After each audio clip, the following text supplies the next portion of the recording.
Alrighty.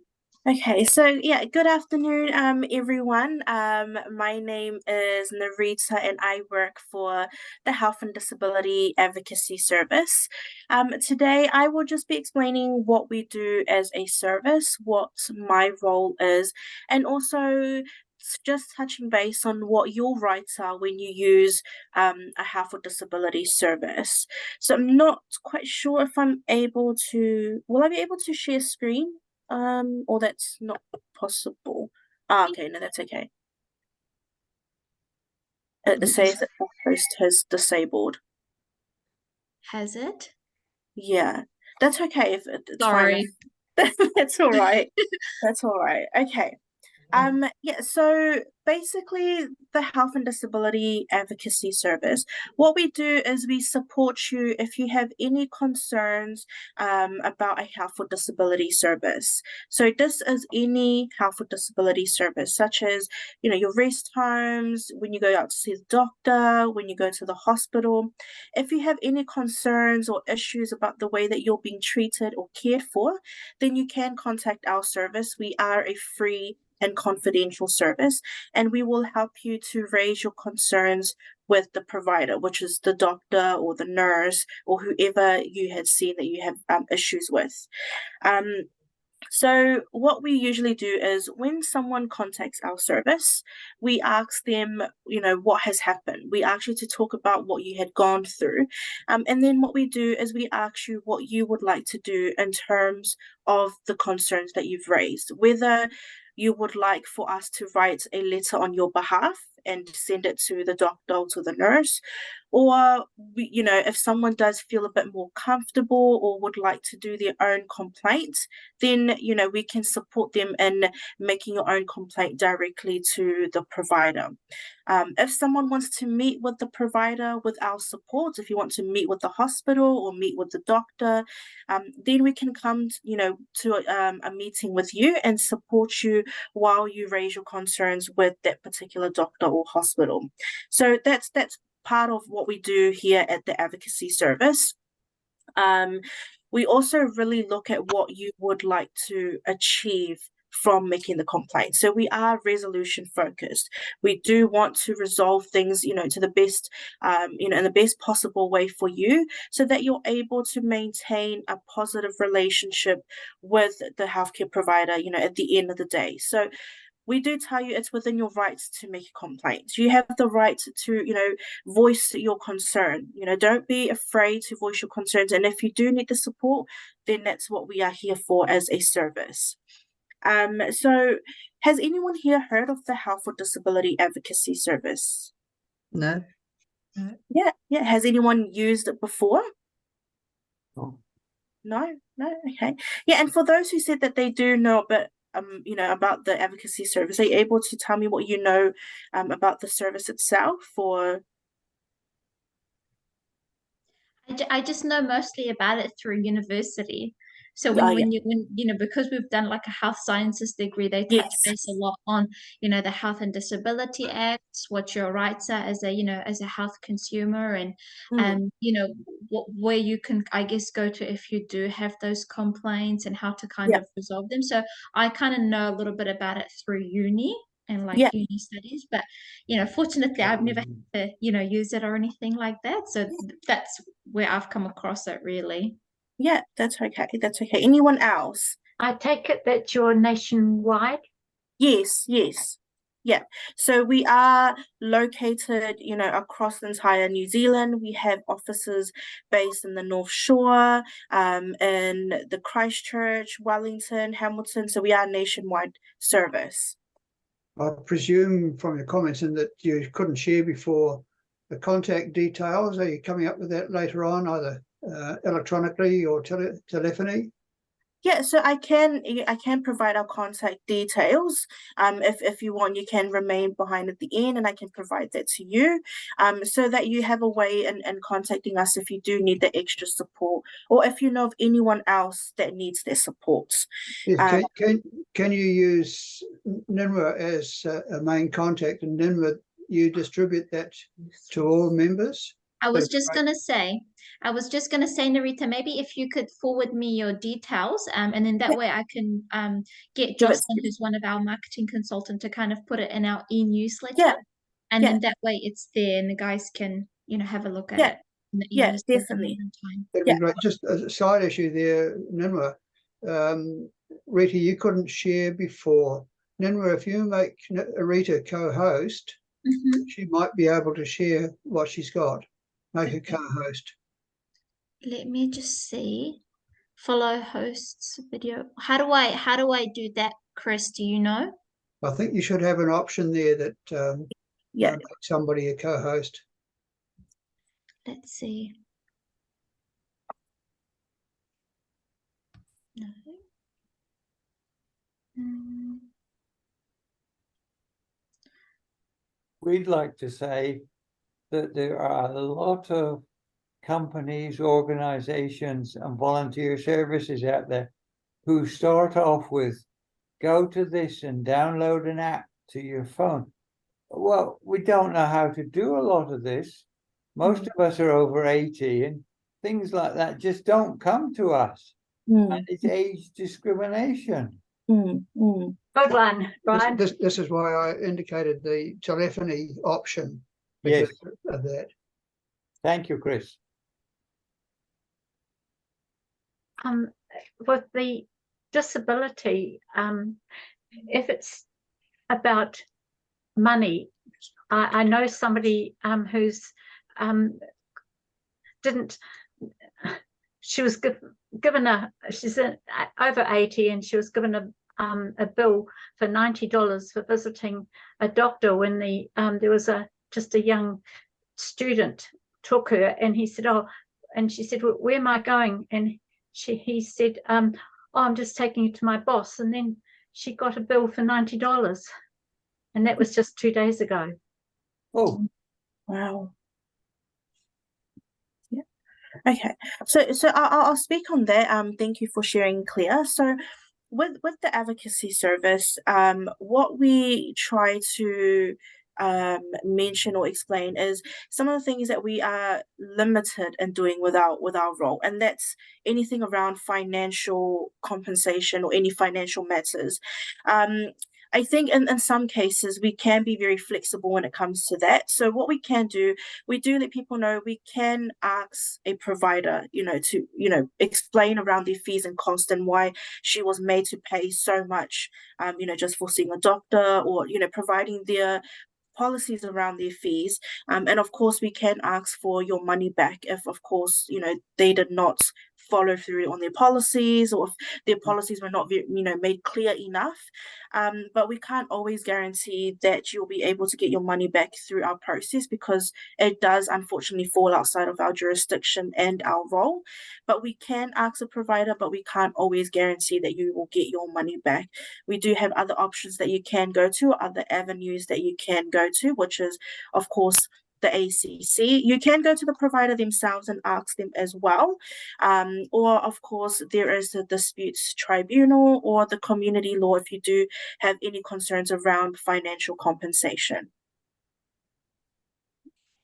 Thank you. I gathered that as much as that, but she's asked me to write a letter of complaint because it wasn't her doctor. She went to visit her doctor, and they gave her the student, and then he took to some man that she never even seen before, and got the $90. Did they explain what the $90 was for? And who's the student that took her to the doctor? Who is the student? Not sure. No. Okay. Sorry, Narita, I've shared screen. Okay. From my end, that's the only option that it's really giving me. Okay, let me see if you're able to. Are we all able to see this? Yes. Yes. Okay. Yeah. Yeah. Okay, perfect. Okay, lovely. So yeah, because I'm sharing screen at the moment, I can't see any of your beautiful faces. So if you do have any questions, just feel free to, just to yell out or, speak when you want. Just because I can't really see you at all. I can only see just the presentation. So so going back to the Code of Rights, which is what you will see when you go to, any healthcare provider, any service that you go to, you will see like a red poster and it's got your rights on it. Has anyone seen that? No, Yes. No? Okay, that's okay. That's okay, because I can go through your rights anyways.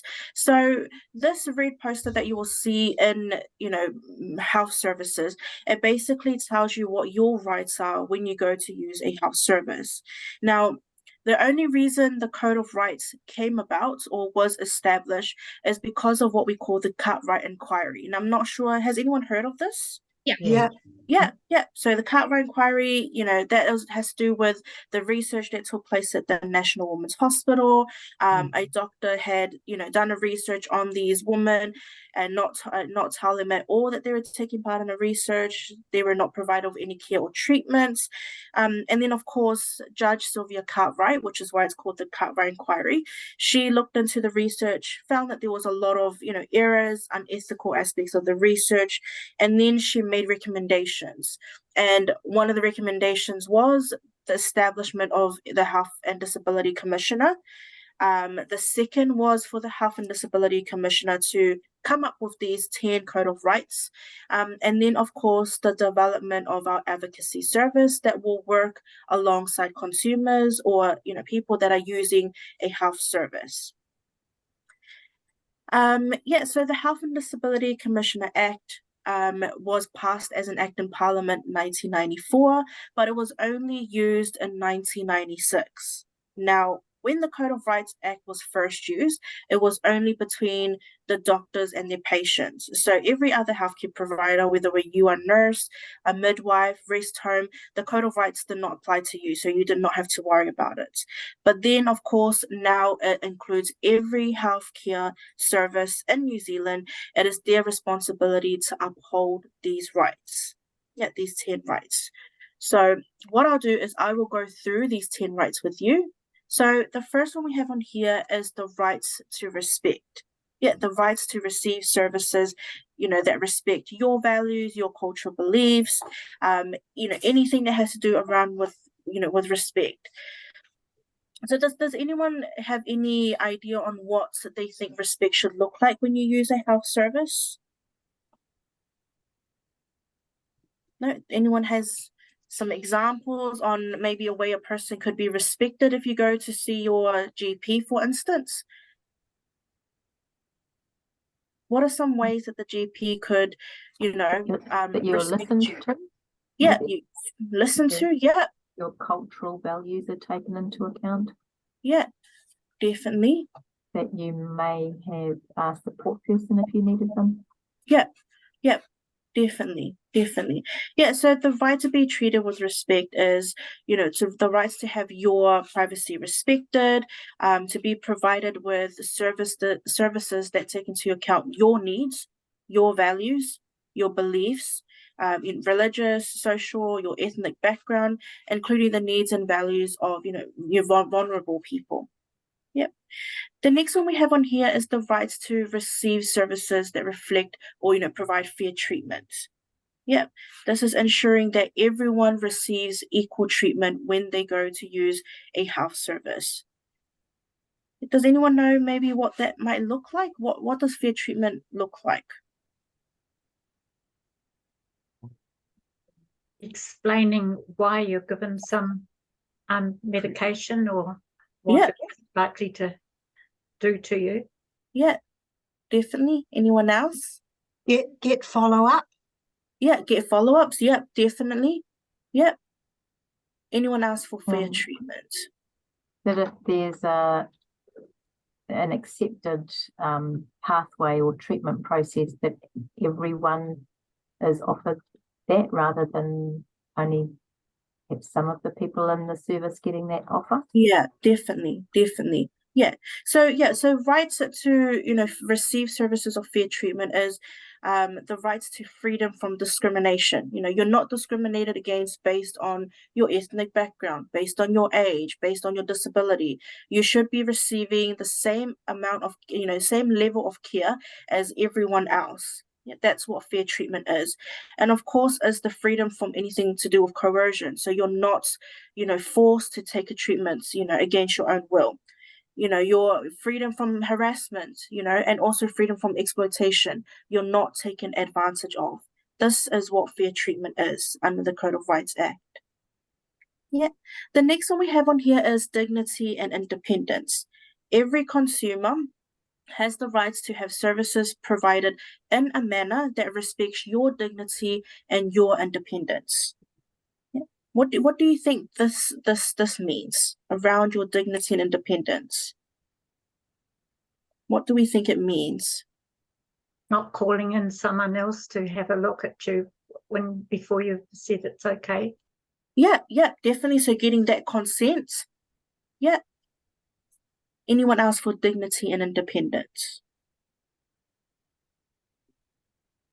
No, I think also dignity and independence has a lot to do with empowering, a provider, is chance to empower you as a person to do things that you are able to do on your own. And then, of course, if you need that extra support and help, then you can ask for it. But it's not about them taking full power and control over your health.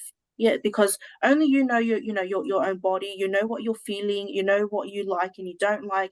So you're the one that should be able to make these decisions, on your own. And this promotes your independence, as an individual. Yeah. The next one we have on here is proper standards, or what we call appropriate standards. So the rights to receive services as of an appropriate standards is everything under the Code of Rights Act. Everything under the Code of Rights Act, which is what we have in front of us, this is the kind of care that you should be provided with. You should receive respect. You should be treated fairly. You should have your dignity and independence, respected. You should receive effective communication, receive full information. That is what an appropriate standard of care should look like when you use a health service, regardless of what health service it is. All health services in New Zealand are aware of these rights, and it is their responsibility to ensure your rights are being respected and being upheld. Yeah. Do you have any questions or any comments so far about these rights?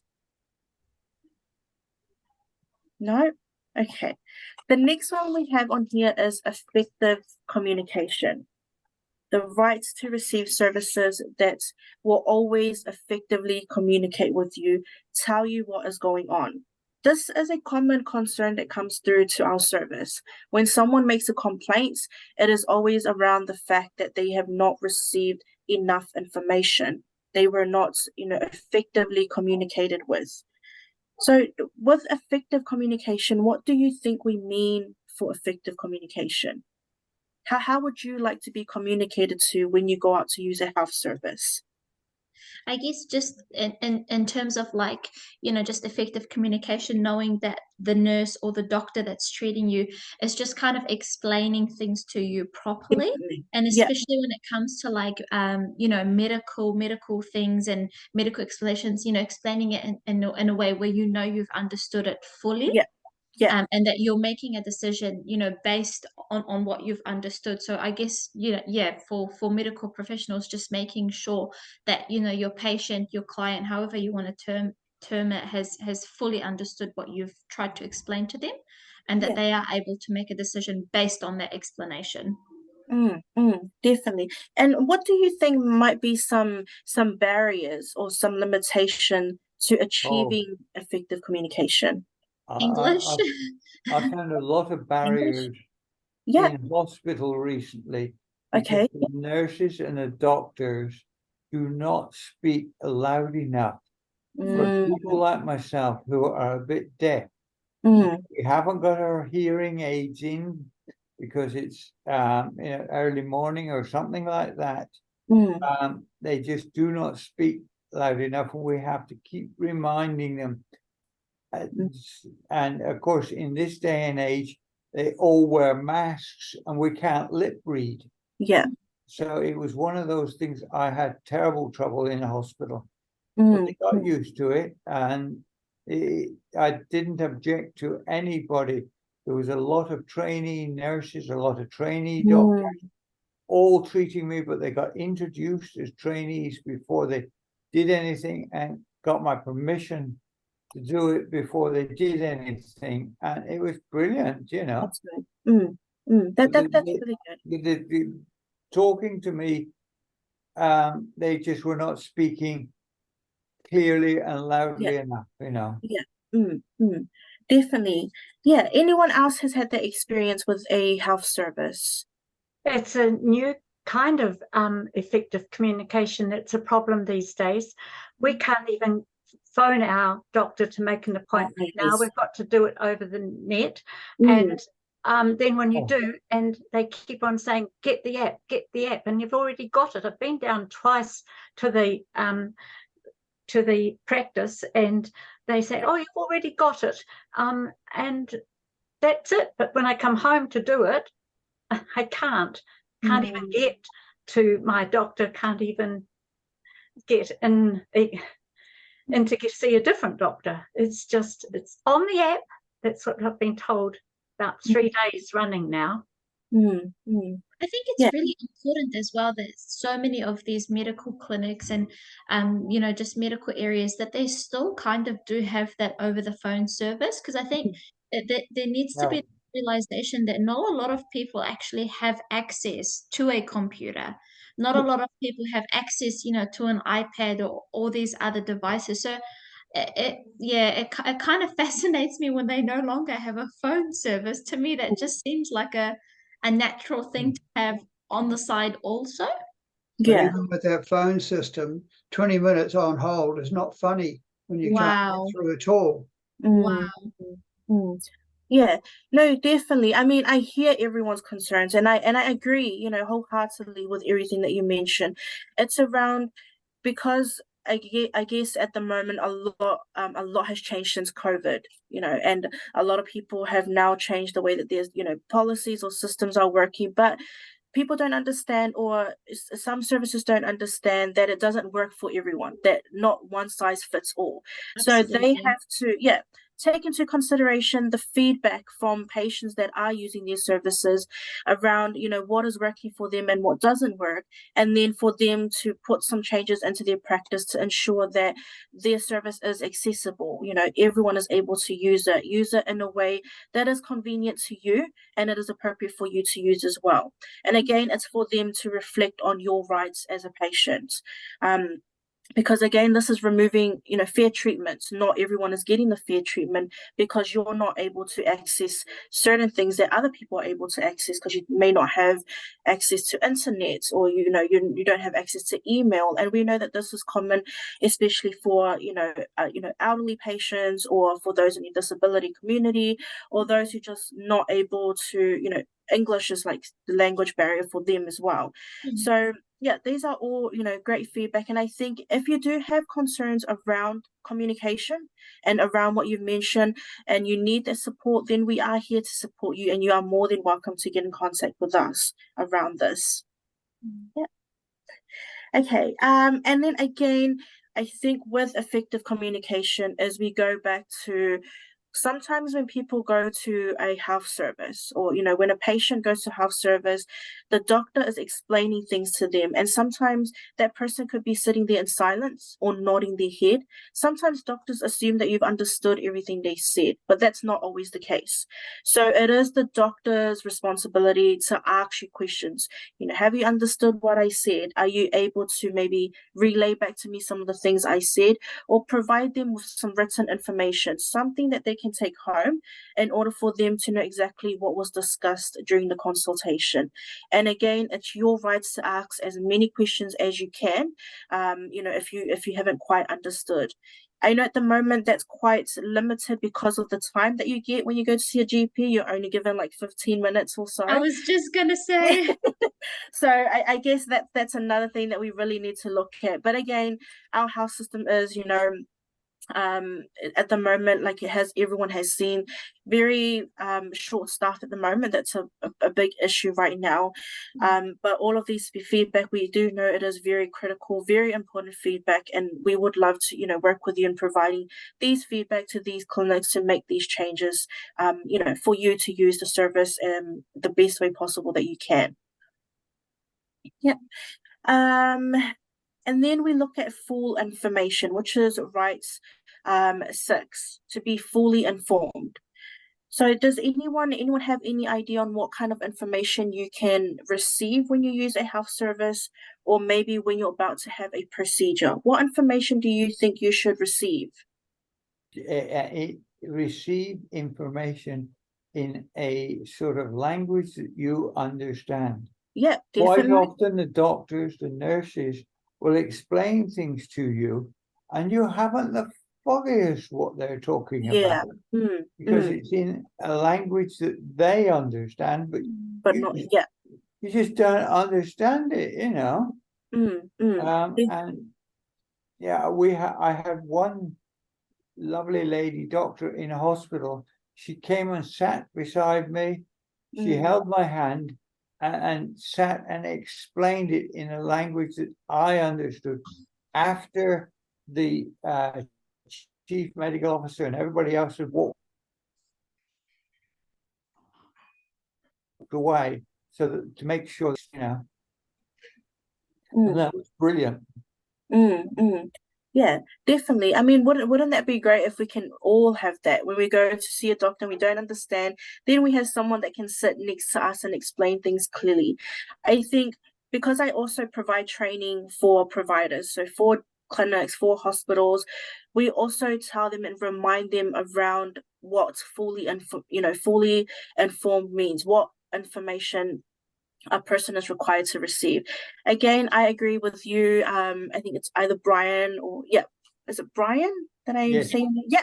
I definitely agree with you what you said. You know, a lot of providers don't know that they're using, those medical terminology. Not everyone is a health professional, so we need them to break down these terms for us. We need them to talk to us in simple language, something that we're able to understand. So it's your right to ask them these questions. Are you able to use a language that I'm able to understand, or can I have someone come in and sit with me so that they're able to explain to me what you are saying? That's within your rights too. Again, you can ask them for maybe some written information if that would help. But of course, it's anything that would help you to understand the information that you are receiving. That's within your rights too. Yeah. And then full information, again, it's everything that you are required to receive. So if you're about to have a procedure, then the doctor needs to tell you what the procedure is about, what the risks are, what the benefits are, what would happen if you don't want to go ahead with the procedure, who is providing the procedure for you, what qualification that person has that's providing the care for you. You can ask for any other alternative options if you don't want this, particular procedure. You can ask around the time frames of how long the procedure is going to take, maybe how long it will take you to recover. Any information that you feel will help you to make an informed choice or provide informed consent, then this is the information that you are entitled to receive. Yeah, that's what full information is under the Code of Rights Act. Does anyone have any questions so far? This is a different thing. Yeah. I got referred to Middlemore's orthopedic people in January of last year for knee replacement. I finally saw the doctor in December. And he said, yes, I definitely need both knees replaced. I saw the anaesthetist in March. The anaesthetist said, before you say anything, I can't tell you. It's the not knowing is worse than anything. Yeah. So I'm on the list, but I'm just wondering if they're waiting until I die. I don't have to bother. There's nothing you can do about it. Understand that, but it's knowing things is worse than even knowing. I'd rather know if they said, well, you've got another year to wait. I'd know. Definitely. I think, yeah, definitely. Thank you for that, Carol. I think a lot of people, it really depends on the information that they want to receive. And again, it comes down to you. But like I mentioned, it's within your rights to get all of the information that will help you, to understand what is going to happen. You shouldn't go into a procedure, or you shouldn't have a procedure if you're not sure what is about to happen to you. And that again comes down to saying that it's your right to ask. Exactly, getting all this information, it should be provided to you beforehand, because that is the process under the Code of Rights Act in order for someone to give informed consent. Because it means you've been informed. It means you're able to say yes or no, or I don't want this to happen to me. That's how it works under the Code of Rights Act. So the one thing that saved my life when I was rushed into hospital, the whole family had enduring power of attorney over my health. Now, we went in and the doctors, nurses, they said, "Oh, we need to, we'll have to arrange a power of attorney, and that'll take a day or so to arrange it." Now, if you haven't got one and you've got to wait a day or two, you ain't going to make those day or two to get there. So get them done, get them signed up. We did them in 1996, I think it was, and they're all signed up and everything. And luckily, our son, what we call our blue bag, he's got passports, marriage certificates, and all the rest of it in it. And those powers of attorney were there, and he just put them on the table. You've got to have them. Well done, Brian. Yeah, definitely.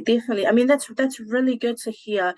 And what I can say is, sometimes when someone has concerns, or when you have a family member that might have concerns and they need that extra bit of support, and you're able to provide them with that support. So usually when someone makes a complaint on behalf of someone else, so say for instance, Chris, you're wanting to make a complaint on behalf of Claire, but usually what we do ask is if you have consent. So if we need to get consent first from Claire, if Claire is not able to provide consent for whatever reason, then we need to ask if you have these appropriate documents, such as the one that Brian mentioned, power of attorney. If there's no power of attorney, then we see if someone has welfare guardian. If there's no welfare guardian, we look at the person who's got next of kin, or whether there is advance directive, or maybe if that person has passed away and you're wanting to make a complaint about their care, we look at whether you have executor of the estate, or the will. So is everyone kind of familiar with these different terms around power of attorney, welfare guardian? I have just learned something new today. I have just learned something new. Yeah, what was that? Just the whole idea of power of attorney. Like, for example, like people in my community, we've got a lot of senior Assyrian, people that don't know English at all. And it's important, I guess, for their loved ones, for their children, their daughter, their son, their grandchild, to know of these things such as power of attorney, like knowing that you can, like make a decision on behalf of your loved one, because they don't know English, or because they don't know how to access their services. So it's really important to actually just know that in general by itself. Definitely. The other thing with powers of attorney, if you've got one and you activate it, you must notify the authorities that you've activated it. Our son made a quick phone call to our solicitor and told them that we'd activated it, and the solicitor said, "Thank you, yes, we will put that all down in where it should be put down," and all the rest of it. So it was all done. And now that the power of attorney has finished, we've also informed our solicitor that I'm home again, sort of thing. And I can make my own decisions and sign my own bits of paper. Definitely. I think with the consent under the Code of Rights Act, there is a lot that people need to understand, what context there is. Because with power of attorney, there are different types of power of attorney. So there is ordinary, and then there is enduring. So I think the one that Brian mentioned is ordinary. This is usually meaning it's not, for lifetime. So Brian can go overseas, or, go somewhere and has given power of attorney, ordinary power of attorney, to maybe his son, who can then act on his behalf while he's away. Once Brian comes back, then the ordinary power of attorney is no longer, effective. You can't use it anymore. Whereas enduring power of attorney is there for a lifetime. Now, enduring power of attorney, how it all works is if someone is no longer able to make decisions, if they're not competent, if they've been assessed by a mental health specialist that you cannot make decisions because you might be very, very unwell, then the power of attorney, enduring power of attorney, will be the one to make decisions on your behalf. And this is only, can only be done once the enduring power of attorney has been activated, like what Brian said. So someone needs to assess the person. So say, for instance, I'll use, oh, sorry again if I'm using Chris and Claire too many times. So again, if, Chris has given, power of attorney to Claire, enduring power of attorney, Chris can no longer make decisions. So then Chris needs to be assessed to say he no longer can make decisions for himself. Then it will be activated by a clinician, a doctor, a mental health specialist. And then once they activate it, then that's when Claire can make decisions on his behalf. But of course, if it's not been activated, then the power of attorney, you cannot use it at all. Yeah, so that's what you, Then I can't, I'm sorry, Brian, but can I just ask, with the ordinary power of attorney, you said it can revert back. But, yes. But so that means you need both kinds, does it? Yeah, so it just you can have both kinds. So it just really depends on the person. If you want the one that lasts, for a lifetime and you don't have to, it doesn't go back, it doesn't stop or anything, then that's enduring power of attorney. Some people just do ordinary because they're going overseas, but some people do enduring power of attorney because someone will be unwell for quite, a long time. So that's why they put it into place. Now, add a little bit in there, Rita. So Yes, my background is that I'm a nurse, and I do a lot of work around advanced care planning and have a lot of experience in this area as well. So often when you set up your enduring power of attorney, if someone's not, that perhaps unwell from a physical point of view, they still have mental capacity, but they might not have the ability to communicate effectively. That enduring power of attorney can step up and advocate for that person. Particularly when they know that what that person's wishes are around their healthcare goals, but it's not until that person's deemed as being mentally incapable of making decisions that they would formally activate the enduring power of attorney. So in the meantime, when the forms are initially created, that person's always there to advocate for the person. But even when the EPA is activated, the EPA should still communicate with the person who isn't mentally capable, because they'll have windows of well, they could well have windows of time when they are available to or have capacity to make decisions. So they should always be discussion should be as transparent as possible. It's so important that this criteria is also put in place, like just so that people can understand, like, yes, okay, I may be giving you, the power of attorney to make decisions on my behalf, but as you were saying, you sometimes, a patient or a loved one is actually able to kind of on those good days, make those decisions for themselves. So it is, I love the fact that there is, that criteria around it. I think that's absolutely fantastic. Yeah. There are two powers of attorney now. That's There's right. the one that covers your health and the one that covers your property and what you own, like your house, your car, anything like that. Whereas when we took ours out back in the 1990s, you took out one that covered everything. And that's what we've got. And I'm glad we took those out, because it's made a few, our son has been able to make some decisions for us while I was unconscious for 4 or 5 days, not knowing anybody.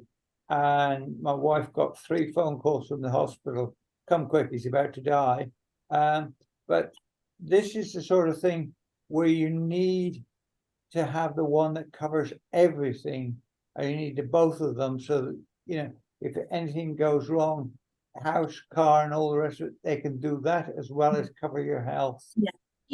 And it's you just got to have these things, and if you don't, you're in trouble. Yeah, it's too late when you need it if you haven't done it and you haven't got Yeah. capacity. Yeah, Yeah. then it's court ordered and it's a Yeah. lengthy and Oh, costly, Long, protracted process. process. Yeah. You know, thank you so much, Diana and Brian. Actually, that it just makes a lot of sense. But you know, if somebody was Sorry. kind of wanting to like have like a power of attorney in place, like do they go about it through To their their lawyer, GP, yeah, or it's, is it? it's a legal process. Yeah. It's a to go legal through their lawyer. process. Okay. solicitor. You go to your solicitor Mhm. and they do it for you. They ask you who, what, where, and when. We Okay. went as a family group and we signed all the papers in front of the solicitor. Yeah. She witnessed it for us, and it was filed away. And now every time anything happens, we just tell them, and they're quite happy to make sure everything's activated. Because when you activate a power of attorney, you're taking the rights away from the person, and the other family member is taking over those rights. Because Neil, our son Neil, signed all my papers for my operations and all the rest of it, and it was good that he just signed them, and there's no questions asked. You know, it went straight forward. It's a very important decision, isn't it? Yes, Mm. it is. It's a decision that's quite I wouldn't say heavy, but it involves a lot, right? Like when you're thinking Yes. about it and when you're explaining, Brian, you know, you kind of giving your rights, you know, you have to be very quite careful in terms of who you're giving that authority and that power to. So there's a Yes. lot of it carries a lot of significance. Yes, Mm. because And we have heard of family members who've got the power of attorney and they've taken another family member's all their money away, Wow. which is not good. But you know, they had the right to. They took it. They went. They didn't do anything silly with it, but they kept it safe. But you know, it was gone from the person. Yes, Yeah. as Diana said, sometimes people can get better again. I'm scared about the enduring power of attorney because I think I understood it to mean that they're always once you've activated it, it doesn't stop. yeah, it's normally though when someone has reached. I think the mental health clinicians who either evoke or you know, activate these documents, they do it with great they want to make sure that the person is really mentally incapable of making those decisions for themselves. So it's not done, it's done with great consideration and not necessarily Ordinary cases, just in ordinary cases, it's best to take out just the ordinary power of attorney. Is that what's being said here? Yeah, the full one. I think we'd always advocate for enduring power of attorney. Yes. And it's just that it wouldn't be activated until that person lost the mental capacity. And in the meantime, that person's set up to advocate for that person. And the healthcare team would always approach, that would certainly be my experience, that the healthcare team would approach the person who's nominated as enduring power of attorney for care, personal care and welfare, and include them in the decision making, because that's what who the person's nominated to advocate for them.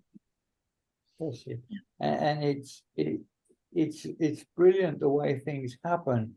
You know, put it in place, the empowering power of attorney, and a few days after I came out of hospital, my son sort of said that it was over, and the solicitor says, yes, I'll activate that for you now. It's stopped now. You haven't got that power now. And that's it, you know. And it can be activated again if needed, you know. I think the power of attorney is subject of a separate session entirely, because we've Stopping Rita doing we've had this situation before. Can we move on from a power of attorney? Yes. No, that's okay. I mean, like you mentioned, it's a really important, the informed choice and informed consent under the Code of Rights Act. There is a lot of context to it that people need to understand. And it's a great conversation that we're having around this because, like Nenwa mentioned, it's a really important thing for people to be aware of. Sometimes with the communities that we work with in South Auckland, especially for myself being a Pacific Islander and Māori, we always want our family to be included in everything. So when it comes down to decision making, we want our family to be included in that as well. But again, because of, when it comes to health, we really do look at the legal side of things, and we do want to, follow through with the policies and protocols that they have in place. So that's the whole reason why we talk about having enduring power of attorney, or of course, welfare guardian if there is no enduring power of attorney. But we won't go further into that. We will move on again to the next Code of Rights, which is the right to support, which is Code of Rights 8. So again, with supports, under the Code of Rights Act, we say you can have support with you in most circumstances. So this means you can have a support with, person with you, most times. But then there are times when you're not able to have a support person. Now, this one reason is when having the support person is going to be of, risk or harm to you, the person that you're providing support for, or having the support person is going to breach someone else's rights. Does that kind of make sense? Yes. Yeah. So again, we look at maybe, your rights to privacy. If having someone, support person there with you in the room and it's going to breach another patient's rights, then you're not able to have that support person with you. And again, this is what some people are seeing in hospitals when you're not able to sleep overnight or, be in the room at most times, because most of these rooms are shared with other patients, and you have to be mindful and respectful to those other patients in the room as well. That's a classic example that you've shared, Narita, because when my grandma was in hospital, me and my sister were basically taking turns to care for her, because once again, English was a barrier, and she was in there for a very serious reason. But there were most nights where, if my dad wanted to stay overnight so that we could have a break, they did explain to us it was a 4-bedroom shared, with 4 other ladies. And, they did make mention that, because it's a female shared room, a male cannot stay overnight. So me and my sister then therefore had to take turns. They said a female is okay to stay, but definitely not male. Yeah, definitely. The other one was, while I was in hospital these last 3 or 4 months, twice the nurses, doctors, I don't know who she was, took me in a wheelchair, nicely, politely, and we went into a private room to discuss things.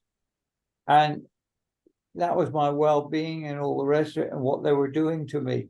And, we sat and discussed it all, for about an hour, and each time, and it was brilliant, no sort of hard feelings, no sort of harassment or anything. It was just to talk to me to make sure I understood, but away from the other 4 patients in the room, and other nurses who couldn't listen. And, I thought it was brilliant.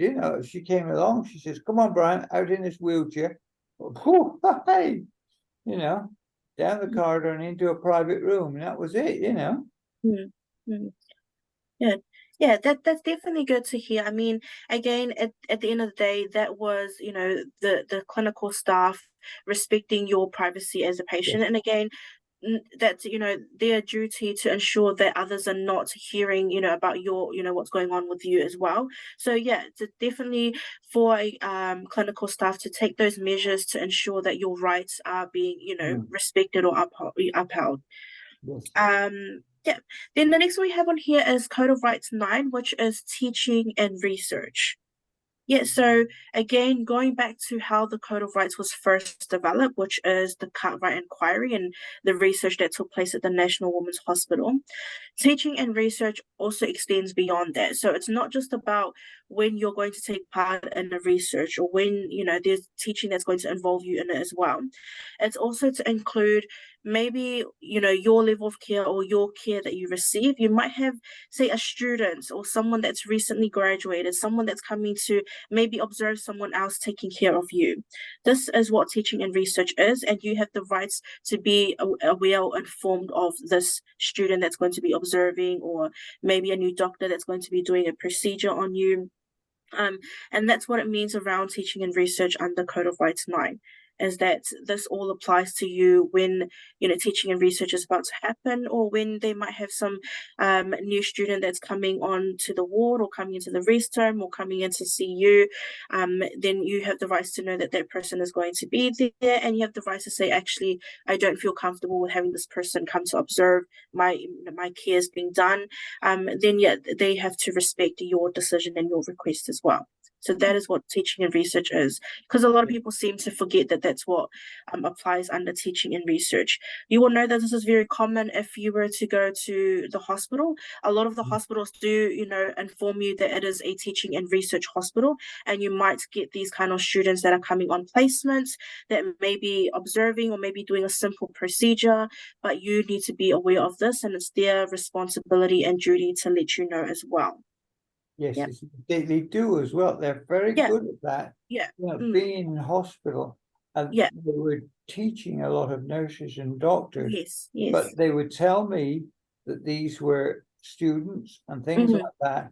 And do you mind if they have a go at this? And it was brilliant. The senior person would stand behind them and look over their shoulder and watch to make sure they were doing it right, and give them little tips occasionally to do things slightly differently because it's easier on the patient. And it worked brilliantly as far as I was concerned, And I think when a patient is explained this to them, that this person is a student, then the patient themselves just kind of is feeling more at ease. And I've also just noticed then the patient is also more encouraging of the student. Because then they've even, when I was working in the hospital, they've even made mention, you've got to learn one way or another, right? And one of those ways is by observing. But I think when you take that to the patient first, and you say to them, look, hey, can Ninwa observe, while I, do these stitches for you, then the patient's more like, oh yeah, that's fine. Of course they can observe, and they're just more at ease with it. But the person being taught is encouraged to say what they're doing and why they're doing it. And this keeps you, the patient, informed a lot more. Definitely. And it is brilliant, because there was a senior nurse, a training nurse, doing this very tricky procedure on me. And there was a doctor standing back between them, looking over their shoulders. And I said to the doctor, why aren't you doing this? And he says, heck no. He says, these two can do it far better than I can. So, he admits that he can't do it, and that the two nurses could do it far better, And it went a treat. I won't tell you what it was, but, it was brilliant as far as I was concerned. I felt nothing, and they were doing a really tricky operation, Definitely. Yeah, no, those are definitely good examples of what teaching and research is under the Code of Rights Act. And thank you so much for sharing. I mean, it's always good to hear all the positive things that are happening, within the healthcare system.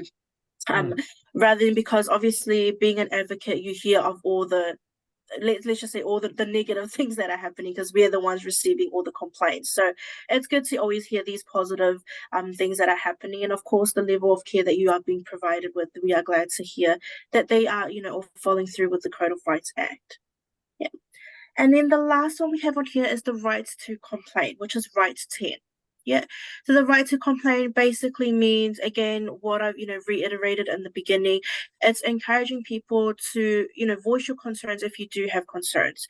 Don't be afraid to make a complaint if you feel it's going to affect your care or treatment, because under the Code of Rights Act it says you have the right to make a complaint, and it should in no way affect the care and treatment that you will be receiving, or your ongoing care and treatment that you will receive. Basically, a complaint we always do tell providers to see it as constructive or critical feedback, something that you can look on, reflect on your current practice and what you can do better for next time, or to ensure that this doesn't happen to anyone else, around providing that reassurance to patients, that your concerns are being validated, that they are very significant and can contribute to changes that are made within the health system. That is the purpose of complaints. Now, when it comes down to complaints, usually what happens is if a person makes a complaint, you can do a complaint in whichever way you would like to make a complaint, whether it's done verbally, whether it's written, whether you choose someone else to do the complaint on your behalf. It's up to you. Now, again, like I mentioned in the beginning, if you do make a complaint on behalf of someone else, we always do need to ask the question, is that person aware that you're making a complaint on their behalf? Again, because of informed choice and consent. If they say no, then we ask, can we speak to that person? Or maybe do you have, the legal documentation to say that you're the one advocating on their behalf, like what Diana talked about. And of course, with the complaints, if you do choose to make a complaint, a provider is given 5 working days to acknowledge your complaints. So say, for instance, you make a complaint about the hospital, you send it through to the hospital, whether it's verbal, whether it's written, the hospital will then need to acknowledge your complaint within 5 working days. Once they've acknowledged your complaint, this is basically just a receipt, them saying that, yes, we received your complaint and we will look to provide a response within this amount of days. Now, every healthcare provider in New Zealand must provide a response within 20 working days. So they are given 20 working days to provide a full response. This is just to give them an opportunity to do their own investigation, interview the staff that are involved in the complaints, or looking back on what actions had or what had occurred when this person has made the complaints. If the provider needs more time, if they need more than 20 working days, then they are required to keep you up to date with your complaints. They will write to you, dear Brian, we do apologize for the inconvenience or the delay in responding back to you, but you may need more time to gather more information, and then they can provide another estimated time frame of responding back to you. If the hospital fails to engage in the complaint process, if the hospital does not respond to you, if they don't acknowledge your complaints, if you are following up with the hospital and they're just not replying back to you, then the commissioner, will get involved. So they will be required, they will be aware of the provider not responding back to you, and they will be informed of this, because again, it will go against the rights to complain. Does anyone have any questions around that? Yes, There's another one that you could put in there. Brian, please, is there a time limit on submitting a complaint after the situation has occurred? No. So say, for instance, if you've had if you've had concerns and it's maybe 5 or 10 years ago, then you can still, you raise your concerns. You're still able to make a complaint. Now, the only limitation with that is whether the provider is still practicing. So say, for instance, you might have concerns about Dr. X. 10 years ago, you saw Dr. X did this to you, and you would like to make a complaint, now after 10 years. And then we look up the fact that maybe Dr. X may have retired or may have resigned or is no longer in the country. Then that's the only limitation with the complaint process. But of course, because Dr. X may have been practicing at this clinic or this hospital, they will still have records of what had happened back then. They will be able to provide a response on behalf of Dr. X, but might not be able to provide a response according to what had happened with Dr. X, if that makes sense. Yeah. Did anyone else? Yeah. All I was going to say was, sometimes your complaint is not a complaint, but a request for more support. And the staff will come and talk to you and say, yes, we've heard that you would like more support, but we don't think you really need it. That happened to me, and it worked very well. I got, in actual fact, I got more support. But it was the way it happened, but that'll do. Definitely. I think, yeah, with what Brian said, with complaints, we usually just say that they are your concerns or they are feedback, constructive feedback. Again, because the word complaint has, that negative connotation to it. And sometimes, people could perceive the complaint as being something negative. So you get that response that's very defensive or a very negative response that doesn't resolve anything. But of course, a complaint is like what we said, it's your constructive feedback, critical feedback that you're giving to a service to help them make improvements if appropriate and they need these improvements. Sometimes providers don't know that they're doing something wrong or incorrectly unless someone has spoken up about it. So that's why we say complaints are very, very important when it comes down to any kind of role or job there is. I mean, you have complaints in the education system, you have complaints in the health system, you have complaints in supermarkets. The only reason why we have complaints is to make improvements, and we can't make improvements if we don't know what's going on or what's wrong. Yeah, so that's the whole purpose around complaints. So don't be afraid of making complaints. Provide this feedback because it'll always help, a provider in the end as well. Okay. And then I guess moving on to, for a person to complain, it's okay to complain if you don't understand. If things are not explained to clearly to you, if you feel that you have not been listened to when you had gone to see your doctor, gone to the hospital, or seen a nurse, if consent was not obtained, you did not provide informed consent, then you can make a complaint. Or if, of course, if something had gone wrong, or if you haven't been given all the information that you need, this is when you can make or provide complaints. So again, just briefly, because I do know that we've gone over time. Is everyone okay with us going over time, or does? Yes, keep going. Yeah, okay. Yeah, so I just need to explain. So clearly, so the Health and Disability Advocacy Service, which is the service I work for, we are different to the Health and Disability Commissioner. Does anyone know the role of the Health and Disability Commissioner or what they do? Anyone heard of the Health and Disability Commissioner? Yes, you've heard of him. Yeah. So the Health and Disability Commissioner is very similar to the Health and Disability Advocacy Service. We both work to support people around their complaints or concerns. Now, the Health and Disability Commissioner is the one that oversees all healthcare providers in New Zealand and whether these healthcare providers are adhering to the Code of Rights Act. So Health and Disability Commissioner has a bit more options when it comes to their complaint process and has more authority than the advocacy service when it comes to the complaint process. So for instance, some of the options that they do have, if you choose to make a complaint to the Health and Disability Commissioner, they can choose to refer it back to our advocacy service if they feel that we can resolve it through our service. If they feel that there has been a breach in the Code of Rights Act, because only they can decide if a provider has breached the Code of Rights Act, then they can investigate the matters further. Or, of course, they can decide to take no further action if they feel that the doctor or the hospital has taken all the appropriate actions to resolve things with you. Or they can refer your complaint onto another statutory body, such as the Privacy Commissioner or the Human Rights Commissioner. That is the Health and Disability Commissioner's role. So they investigate complaints and they make a decision on whether there's been a breach in the Code of Rights Act. The advocacy service, we don't investigate complaints and we don't make a decision on whether there's been a breach in the Code of Rights Act. We just help you understand what your rights are. That is the differences between the two services. But of course, we both operate under the same jurisdiction, which is the Code of Rights Act. Does anyone have any questions so far? Keep going. So, Yep. Narita, Yeah. sorry, for example, if somebody does lay a complaint, right, to your guys' service, Yeah. you guys feel that it is something that the commissioner deals with, do you guys then straight away refer it onto the commissioner?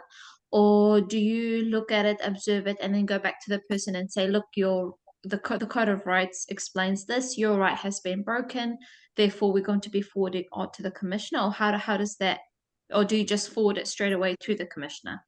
Yeah, okay. No, that's definitely a good question. So usually what happens is when someone calls through to our advocacy service because you have some concerns that you would like to raise with the hospital.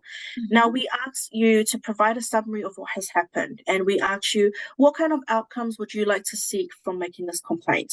Most people that make a complaint, they're wanting an apology or an acknowledgement from the provider about what has happened. Then they're wanting an explanation or clarity around why they were given this medication or why they were spoken to in this way. And then, of course, people are always wanting reassurance. What is this provider going to do differently to ensure that no one else has a similar experience? We can help them achieve these resolution goals. Now, if it's something more serious, such as, around what I mentioned, say for instance someone makes a complaint and maybe there's some medical malpractice, or maybe someone has unfortunately passed away on the surgical table because something had gone wrong, and if we feel that it needs to be investigated, then we can refer your complaint on to the commissioner. Usually what this means is all we need to do is write a referral. So write a report about your complaint and why you would like your complaint to be referred on to the Health and Disability Commissioner. Of course, you have every right to go directly to the Health and Disability Commissioner if you do not want to go through our advocacy process. We don't make a decision on whether the hospital has breached the Code of Rights. We won't say to you, yes, Dr. X has breached your right 7, or yes, this nurse has breached this. We don't do that. That's not part of our role. We just help you understand what your rights are. And if you choose to go to the commissioner, that's within your rights too. You can, go directly to them with your complaint. They have an online submission form, or you can contact them directly, or you can email them your concerns. If you do need that support and referring your complaints to the commissioner, then you can contact us and we can write the referral on your behalf. So again, just that report, sending it to the commissioner as to why you want your complaint to be sent to the office. We can't guarantee what the commissioner will do in terms of your complaint, what action or options they will choose. That will be on them to decide, and because they are a different service to us. Does that kind of answer your question? Yes. Yeah. Any other questions around what I've just discussed? Yeah, okay. And then the next one is, so who provides the nationwide health and disability advocacy service? So we are a non-for-profit organization. We are contracted by the Director of Advocacy, and we are located nationwide across New Zealand. I think there are quite a few offices, I'm not sure how many, but at the moment, like with every healthcare provider, we are down on staff numbers, unfortunately. But yeah, so our advocacy service, we do have different offices and different regions that we are based in. So for me, I am located in the South Auckland office, and we deal with the South Auckland region.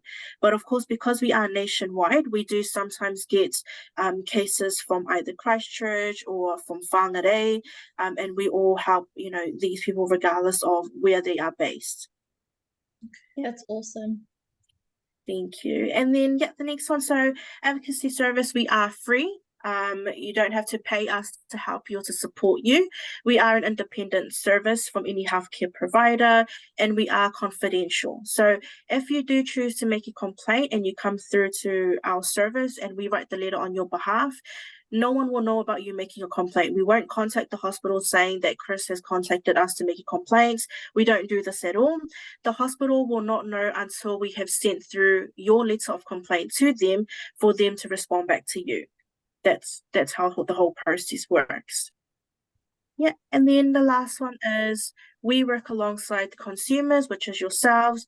We empower people. If you do want to make a complaint on your own, we provide that support for you to make a complaint. If you do wish to raise concerns directly, we can support you to raise concerns, and then we are about achieving resolution. That's what we are focused on. We resolution based, focused, and we do want the best out of complaints that are being made. Yep. Any other questions or comments, concerns? No, you've opened up and covered a lot of things. I think we need another couple of chats about this lot, especially empowering Yes. of attorney, you know, Yeah. so. Yeah, no, definitely. I mean, if you do have any questions or you do want, you know, a chat one-on-one or face-to-face, you can let Ninwa know. She can let me know, and I can either come out to you or we can have a phone call, and we can always go through any other questions that you might have from today's sessions. Or, of course, if you have any concerns, then yeah, you're more than welcome to contact our service. I will give all of our contact details to Ninwa, who will be able to distribute to everyone who is here today. Yes, please, Narita, and thank you very much for coming on Right. board this afternoon, and for just sharing all your knowledge with all of us, and answering all our questions. I very much have appreciated your time and your knowledge. So thank you so much. No worries. And yeah, thank you to everyone that's contributed, to Diana around Yes. Power of Attorney. You. I definitely love having a chat with you today. I do apologize if I talk quite a lot. But yeah, there is That's okay. a lot of information there. So feel free Great to reach session. out if you have any questions at all. Thanks so I much. would just like to add that you can get the pamphlets at the CAB, I believe Yes. libraries, it's easily accessible. Doctors' surgeries everywhere. Yeah. Thank you for that, Barbara. Okay. Awesome. Any other No questions worries. before Narita heads off? No?